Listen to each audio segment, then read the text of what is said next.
teman-teman, pada kesempatan kali ini mari belajar mengenai tipe-tipe kepemimpinan. Apa sih kepemimpinan? Konsep mengenai kepemimpinan begitu luas, mulai dari definisi hingga hal lainnya yang berkaitan erat dengan kepemimpinan. Menurut Kreitner dan Kinigi menyatakan bahwa kepemimpinan didefinisikan sebagai suatu proses pengaruh sosial di mana peran pemimpin untuk mengusahakan partisipasi sukarela dari bawahannya dalam suatu target guna mencapai tujuan organisasi. Selain itu, arti kepemimpinan berdasarkan A. Robert Barron, yaitu kepemimpinan merupakan proses di mana individu memberikan pengaruh anggota kelompok lain untuk memperoleh tujuan yang telah diputuskan oleh kelompok atau organisasi. Menjalankan tugas sebagai seorang pemimpin memang bukan hal yang mudah. Selain kalian harus membawa suatu organisasi ke arah yang lebih baik, kalian juga harus mampu memimpin anggota tim. Sebagai seorang pemimpin, hal ini merupakan tantangan tersendiri. Mengenai tipe-tipe kepemimpinan dapat dipelajari dari hal-hal yang ada di sekitar kita. Contohnya dari serial anime. Anime berasal dari bahasa Jepang animation, dan untuk mempermudah pengucapan orang-orang mulai mengenalnya dengan istilah anime. Oke, kita mulai dari karakter satu ini, Monkey D. Luffy. Kalian pasti tahu siapa dia. Kalau belum tahu, jangan khawatir. Sini aku kasih tahu. Monkey D. Luffy merupakan salah satu karakter utama yang ada di serial anime One Piece. Serial ini bercerita tentang petualangan sekelompok bajak laut dalam mencari harta karun legendaris. Dalam perjalanannya, tentu mereka menemui banyak musuh dan peperangan pun terjadi. Peran pemimpin tentunya sangat dibutuhkan dalam menghadapi situasi saat berperang.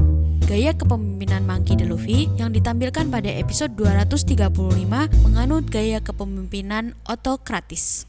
Berdasarkan bingkai utama atau frame central idea yang digambarkan dalam episode ini adalah keputusan tepat dengan penyampaian yang keras terdapat dalam teori kepemimpinan otokratis. Lalu, apa itu tipe kepemimpinan otokratis? Tipe otokratik didasarkan pada kekuasaan dan paksaan yang mutlak harus dipenuhi. Setiap perintah ditentukan dengan tanpa konsultasi, kekuasaan menjadi sangat bersifat absolut. Dilihat dari definisi, gaya kepemimpinan otokratis hampir mirip dengan kepemimpinan otoriter. Kesamaan keduanya adalah pemimpin merupakan satu-satunya sosok dalam organisasi yang memiliki kontrol untuk membuat semua keputusan strategis. Keduanya juga memiliki kekuasaan mutlak atas orang-orang yang bekerja di bawahnya. Akan tetapi, kepemimpinan otoriter lebih cenderung menyuruh tim mereka untuk hanya mengikuti instruksi. Sedangkan pemimpin otokratis lebih cenderung menggerakkan bawahannya dengan pendekatan. Oleh karena itu, gaya kepemimpinan ini tidak terlalu kaku. Adapun karakteristik pemimpin otokratis. Yang pertama, pembatasan atau tidak adanya masukan dari bawahan. Pemimpin akan mempertimbangkan pilihan yang berbeda dan membuat keputusan berdasarkan pemahaman dan penilaiannya sendiri. Terkadang, pemimpin dengan gaya ini juga dapat membuat sekelompok kecil tim penasihat terpercaya yang memiliki keterampilan, pengalaman, atau pelatihan yang sama dengannya. Pembentukan tim ini bertujuan untuk membantunya mempertimbangkan keputusan dan pada akhirnya pemimpinlah yang akan bertanggung jawab untuk mencapai kesimpulan. Yang kedua, pemimpin membuat semua keputusan. Mereka yang memutuskan siapa yang perlu ada di dalam tim, bagaimana tim beroperasi, dan apa tujuan tim tersebut. Oleh karena itu, pemimpin harus hati-hati dalam menerapkan visinya. Yang ketiga, ada sistem imbalan dan ganjaran. Dalam gaya kepemimpinan otokratis, anggota tim diharapkan untuk bekerja mengikuti prosedur. Tetap ada sistem hadiah dan ganjaran dalam kepemimpinan ini untuk memotivasi setiap anggota tim bekerja sesuai dengan harapan dan maksimal. Kalau dalam serial anime One Piece, biasanya mereka mengadakan pesta untuk merayakan kemenangannya. Yosh, yoi wa ii ka? Omaera! Oke, kita ke karakter pemimpin selanjutnya, yaitu Naruto. Naruto merupakan salah satu contoh untuk gaya kepemimpinan karismatik. Naruto berasal dari anime Naruto Shippuden. Meskipun Naruto tidak memiliki pure karisma, tetapi ia membutuhkan landasan yang lain seperti keturunan Hokage keempat dan menjadi pahlawan desa serta perang ninja keempat terlebih dahulu untuk mendapatkan karisma kepemimpinannya. Bahkan, karisma kepemimpinannya tersebut tidak secara otomatis menjadikan ia diangkat menjadi Hokage, tetapi harus menyelesaikan beberapa tahap persyaratan yang prosedural. Karisma kepemimpinan yang dimiliki oleh Naruto adalah karisma imitation atau karisma yang didapatkan oleh legitimasi atau dibangun oleh hal-hal yang dapat diusahakan. Karisma yang dimiliki oleh Naruto merupakan hasil dari perjuangan dia menjadi shinobi yang diakui oleh orang lain. Karisma kepemimpinan Naruto benar-benar ia peroleh ketika ia diangkat menjadi Hokage ke-7 di desa Konohagakure. Ini pun baru terlihat di anime Boruto Naruto Next Generation, di mana karakter seorang Uzumaki Naruto sedikit berubah menjadi lebih berkarisma sebagai seorang pemimpin yang diakui pengaruhnya. Kepemimpinan karismatik adalah bagaimana cara seorang pemimpin berkomunikasi dengan membangkitkan empati dan emosi yang kuat pada orang-orang di sekitarnya.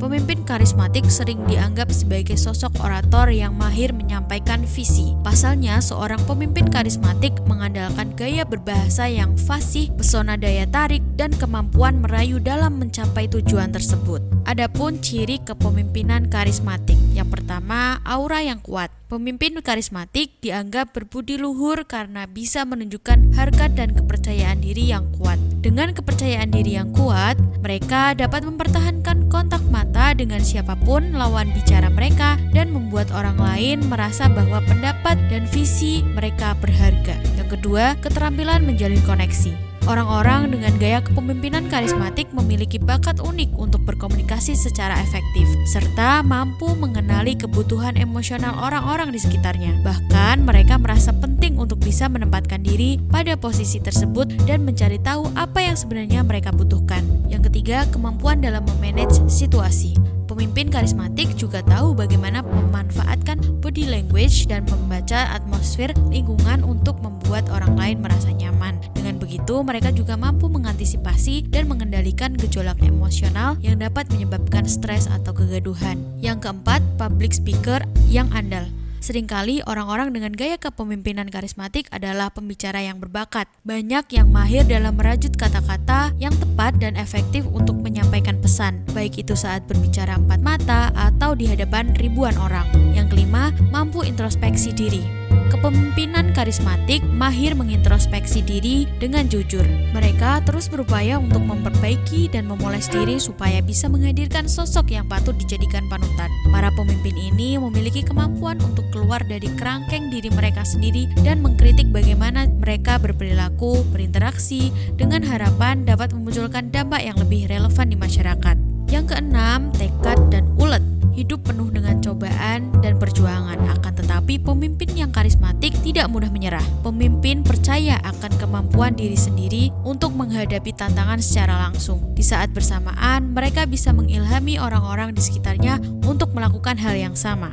Mereka juga bersedia melawan orang-orang yang memiliki pandangan berbeda tentang kelompok atau organisasinya, sebab mereka memiliki keyakinan terhadap visi dan misi yang dipegang teguh. Yang terakhir, yang ketujuh, rendah hati. Para pemimpin karismatik yang efektif menghargai nilai, bakat, dan keterampilan yang dimiliki oleh setiap orang. Mereka juga dengan sungguh-sungguh mendengarkan keprihatinan dan gagasan dari orang-orang. Nah, itu dia 2 karakter anime yang memiliki jiwa kepemimpinan yang dapat kita teladani. Nah, sekarang tugas kalian adalah mencari tokoh pemimpin dan analisis apa gaya kepemimpinan yang ada pada tokoh tersebut dan hal apa yang dapat dijadikan keteladanan. Terima kasih sudah menonton video ini dan sampai jumpa di video berikutnya.